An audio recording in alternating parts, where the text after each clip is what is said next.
नमस्कार साथियों।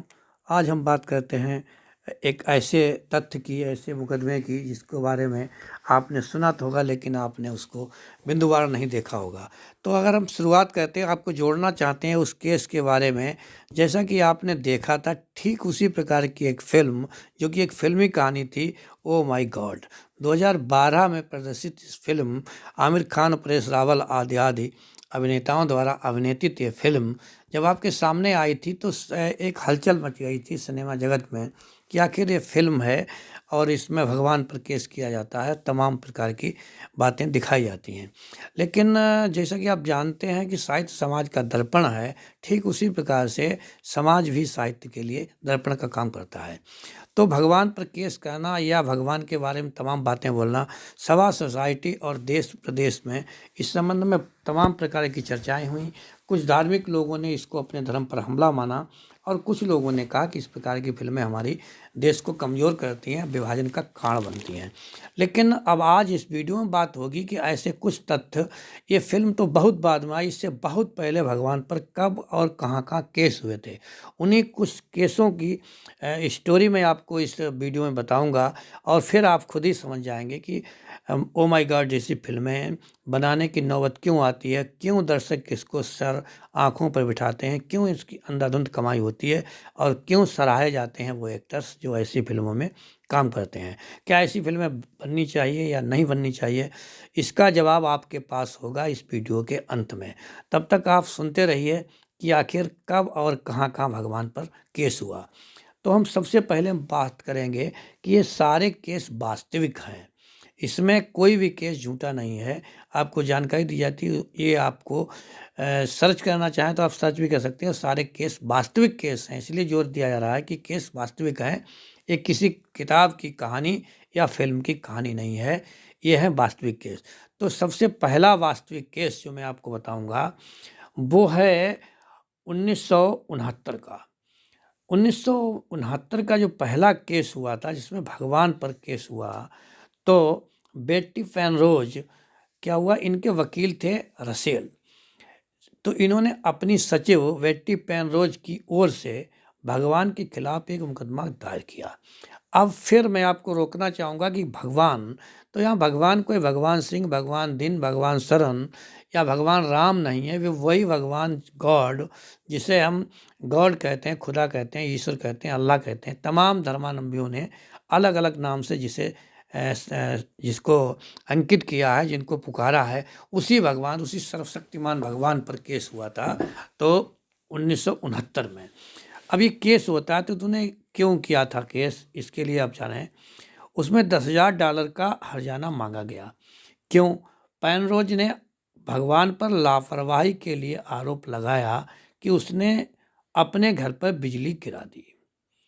तो अब भगवान पे आरोप क्या लगा था पहले केस में कि भगवान ने उनके घर पर बिजली गिरा दी। मुकदमा इस तरह के तहत दायर किया गया था कि गार्ड के पास सोनोमा काउंटी में संपत्ति है, क्योंकि लाइमलाइटर गायक टू गॉड लिव ने लगभग एक सप्ताह पहले अपने मॉर्निंग स्टार रेंच का विलेख गार्ड को हस्तांतरित कर दिया था।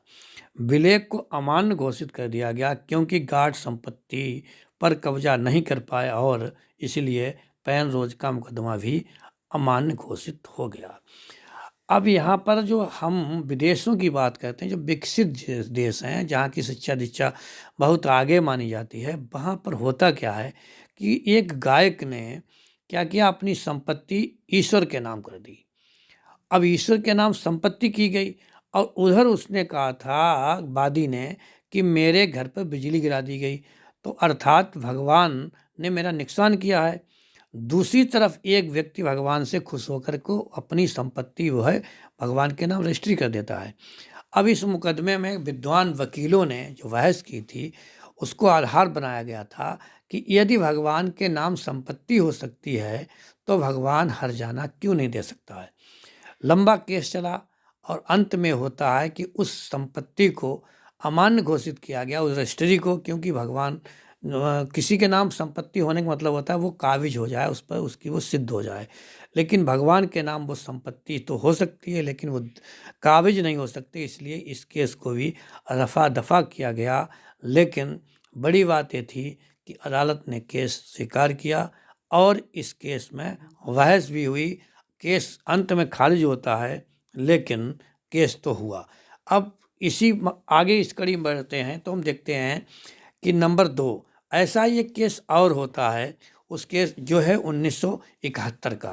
पहला केस था 1969 का। उसके ठीक 2 साल बाद 1971 में जेराल्ड मेयो द्वारा एक केस होता है। ये भी है यूनाइटेड स्टेट्स। इसमें क्या होता है कि इस जेराल्ड मेयो नाम के व्यक्ति ने शैतान और उसका स्टाफ, अब आपको ध्यान देना पड़ेगा कि शैतान और उसका स्टाफ, अब हम बात कर रहे थे भगवान की, लेकिन हम शैतान तक कैसे आ गए तो आपको बताना चाहूँगा कि यदि आप भगवान की सत्ता मानते हैं तो आपको शैतान की भी सत्ता माननी पड़ेगी।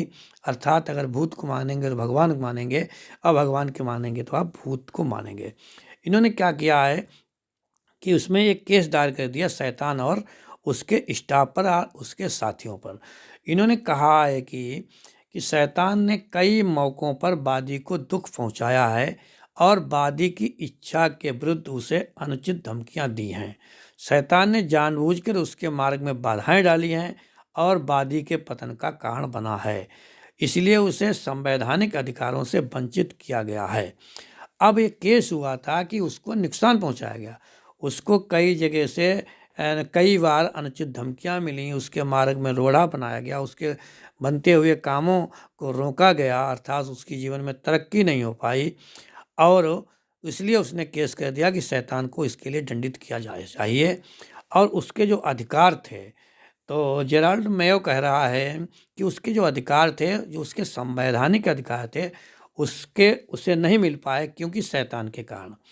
और उसने कहा था कि किसी को भी संवैधानिक अधिकारों से वंचित नहीं किया जा सकता, जैसा कि यूनाइटेड स्टेट कोड की धाराएं कहती हैं।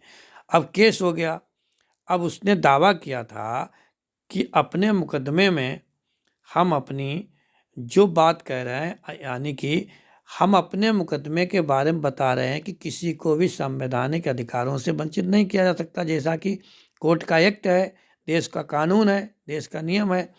लेकिन मुझे जो है एक शैतान ऐसा कर रहा है या शैतान का स्टाफ कर रहा है, तो अब अपनी जुड़ी लागतों को वहन करने में सक्षम नहीं होंगे, इसलिए उन्हें माफ़ कर दिया जाना चाहिए। अब उन्होंने जो मुकदमा दायर किया था उसमें कहा था कि हमें उससे भी माफ़ करना चाहिए जो मुकदमे में खर्च आता है, क्योंकि हम उसके लिए सक्षम नहीं हैं। और लेकिन मुझे और हर्जाना मिलना चाहिए ताकि हमारा कोई भी शैतान किसी को नुकसान ना पाए। अब न्यायालय ने क्या किया, इसको अस्वीकार कर दिया, क्योंकि वादी ने ये निर्देश शामिल नहीं किया था कि अमेरिकी मार्शल शैतान पर प्रक्रिया कैसे पेश कर सकता है। अब उसने ये तो कहा कि शैतान पे मुकदमा होना चाहिए, लेकिन शैतान को अदालत में कैसे लाया जाए या शैतान पर कैसे जुर्माना वसूल किया जाए, ऐसा उस केस में शामिल नहीं था। लेकिन केस हुआ और ये केस भी आखिर डिसमिस हो गया। तो साथियों, केस नंबर 2 में आपने देखा कि भगवान पर केस हो सकता है और हुआ और उसमें कार्रवाई हुई। केस का निष्कर्ष क्या निकला वो एक अलग बात है, लेकिन भगवान पर 1969 और 1971 2 केसों की बात हो गई थी। अब हम बढ़ते हैं तीसरे केस के बारे में। तो तीसरे केस में हम देखते हैं कि 2005 में, तीसरा केस कब होता है, 2005 में, जब पावेल मर्सिया इन्होंने किया था, जो एक कैदी एक सज़ा काट रहा था किसी की हत्या के जुर्म में। एक कैदी जो है वो सज़ा काट रहा था, उसे शायद 20 साल की सज़ा हुई थी उस हत्या के जुर्म में, वो काट रहा था। अब उसने क्या किया, जो भगवान के प्रतिनिधि होते हैं, अर्थात वही साधारण भाषा में कहें जो पंडे और पुजारी होते हैं, उसने उनके खिलाफ, चर्च के जो पादरी होते हैं उनके खिलाफ मुकदमा कर दिया। और उसने कहा कि मुझे जो सज़ा मिली है तो मुझे सज़ा नहीं मिलनी चाहिए थी, क्योंकि हम नियमित रूप से भगवान की पूजा करते थे, उसके प्रतिनिधियों का सम्मान करते थे। तो इन सब के होते हुए भी मुझे सज़ा क्यों हो गई, अर्थात इसमें भगवान दोषी है। ये तर्क उसने रखा। दूसरा उसने तर्क ये रखा कि सब कुछ कराने वाला भगवान है, तो मेरे द्वारा जो हत्या हुई थी उस समय मेरे जो है हथियार ही मुझसे कैसे चल गए, बंदूक से गोली कैसे निकली और कैसे उसके व्यक्ति तक पहुंच गई। जब भगवान की सत्ता के बिना पत्ता नहीं हिलता है तो आखिर उस गोली को उसके सीने तक पहुंचने को क्यों दिया गया, आखिर रोका क्यों नहीं गया। तमाम प्रकार के उसने जो है आरोप लगा कर कहा कि इसके लिए भगवान जो है दोषी है, अर्थात वो पुजारी दोषी हैं जो उसके एजेंट हैं, और शैतान दोषी है क्योंकि वो मुझे दुख दूर करने में विफल रहा, मुझे सज़ा क्यों हो गई। अब एक जो उसने कहा था, कह रहा था कि मैं नियमित रूप से वो सारे काम करता हूँ जो भगवान को खुश करने के लिए एक साधारण व्यक्ति को करना चाहिए, लेकिन वो सारे काम करने के बावजूद मुझे सज़ा मिली है 20 साल की, इसके लिए भगवान जिम्मेदार है। तो 2007 में जो है उसी केस को अदालत ने ये फैसला सुनाते हुए खारिज किया कि कानून की नज़र में ईश्वर कोई व्यक्ति नहीं है और उसका कोई पता नहीं है। तो अब आपने पहले देखा था 69 में केस हुआ, 71 में केस हुआ, 2005 में केस हुआ। तो यहाँ पर अदालत स्पष्ट कहती है कि ईश्वर का कोई अस्तित्व तो नहीं है, अर्थात ईश्वर तक ना कोई बात पहुँचाई जा सकती है, ना उन्हें अदालत में पेश किया जा सकता है और ना ही उन पर कुछ वसूला जा सकता है, और ईश्वर कोई व्यक्ति नहीं है। अब आप देख सकते हैं किस प्रकार से तीसरा केस भी डिसमिस हो गया। अब हम करते हैं चौथे केस की बात। तो एनी चैम्बर्स जो हैं उन्होंने, ये भी अमेरिका का ही मामला है, तो 2008 में केस किया। अब चौथा केस कब होता है? 2008 में। और भगवान के खिलाफ मुकदमा किया जिसमें कहा है कि भगवान हानिकारक गतिविधियों क्यों नहीं रोकता है, जो हानिकारक गतिविधियां होती हैं उसे क्यों नहीं रोकता, अर्थात आंधी तूफान और जो भूकंप वगैरह जो हैं ये गतिविधियां क्यों नहीं रोकता है। और अगर वो रोक रहे भगवान, तो आखिर देश का, राष्ट्र का, हमारे विश्व का जो नुकसान हो रहा है वो सब रोका जा सकता है। अर्थात जब सारी संसार का संचालन भगवान द्वारा होता है तो आखिर उसे रोकना क्यों नहीं चाहिए। अब उन्होंने जो केस दायर किया, लेकिन मुकदमा खारिज होता है। क्यों खारिज होता है? इसमें वही तर्क दिया गया था कि भगवान को ठीक से सूचित नहीं किया जा सकता, उसका कोई निश्चित पता नहीं था। घुमाकर फिराकर के जो बात है, मुकदमा तो दायर होता, लेकिन कोई भी अदालत ये सिद्ध नहीं कर पा रही है कि भगवान तक बात कैसे पहुंचाई जाए, भगवान को दोषी माना जाए तो उन पर मुकदमा कैसे, कि उनको यहाँ बुलाया कैसे जाए। ये केस भी जो है डिसमिस हो जाता है और कहा गया है कि आखिर इस केस में भी वही हुआ, भगवान तक सूचना नहीं भेजी जा सकती है और भगवान से हम कुछ भी वसूल नहीं सकते हैं। अब इसमें थोड़ा अंदर जाना पड़ेगा कि ये केस तो हुआ, लेकिन इसमें केस में कुछ नहीं हो पाया, अर्थात किसी भी, अब थोड़ा आगे बढ़ता है। जब भगवान पर केस नहीं हो सकता है तो फिर वहाँ के बुद्धिजीवियों ने, थोड़े से कानून के विशेषज्ञों ने इस पर चर्चा की कि आखिर अब हमें ये गारंटी लेनी पड़ेगी कि इस प्रकार के केस नहीं आने चाहिए। लेकिन अदालत इसको रोक नहीं सकती थी कोई कानून बनाकर, क्योंकि अदालत का ही नियम है, सभी देशों का नियम है कि अदालत के द्वार सभी के लिए खुले होने चाहिए थे। अंत वही होता है, इस 2007 के केस के, अर्थात चौथे केस के मामले में भी वो केस डिसमिस हो जाता है और बात वहीं पर ख़त्म हो जाती है। अब हम आपसे बात करते हैं पाँचवें केस की। तो पाँचवें केस में क्या होता है? पाँचवें केस में बिहार से एक केस पड़ता है भगवान के खिलाफ। वहाँ पर वही भगवान जो हिंदुस्तानियों के भगवान हैं, अर्थात भगवान राम, उन पर एक व्यक्ति केस करता है चंदन कुमार नाम का, चंदन कुमार सिंह। इन्होंने हिंदू भगवान अर्थात राम, जिनको रामायण में राम कहा गया, रामचंद्र कहा गया है, उन पर एक केस दायर किया और उस केस में बताया कि आखिर भगवान होने के बावजूद भी उन्होंने सीता के साथ दुर्व्यवहार क्यों किया। अब सीता के साथ कितने दुर्व्यवहार हुए हैं, कौन कौन से दुर्व्यवहार थे, इसके जानने के लिए आपको रामायण का गहराई से अध्ययन करना पड़ेगा। केस में सिर्फ एक ही बात निकल के आई थी कि राम ने सीता पर दुर्व्यवहार किए। हालांकि राम की पत्नी सीता थी, लेकिन उसने कहा है कि अपनी पत्नी पर भी इन्होंने दुर्व्यवहार क्यों किए। यानी किसी व्यक्ति को, चाहे वो पत्नी हो चाहे उसकी संतान हो, किसी को भी किसी पर दुर्व्यवहार करने का अदालत या ये हमारा समाज कोई आदेश नहीं देता है, कोई नियम ऐसा नहीं है। तो चंदन कुमार जी ने केस किया और उस केस में कहा कि भगवान ने दुर्व्यवहार किया है। आखिर ये केस भी खारिज हुआ, जैसा कि होना ही था। आपने ऊपर के 4 केस देखे थे, ठीक उसी प्रकार एक केस भी खारिज हुआ। अदालत ने माना कि आपका केस अव्यवहारिक है। तो साथियों, आपने 5 केस हिस्ट्री सुनी।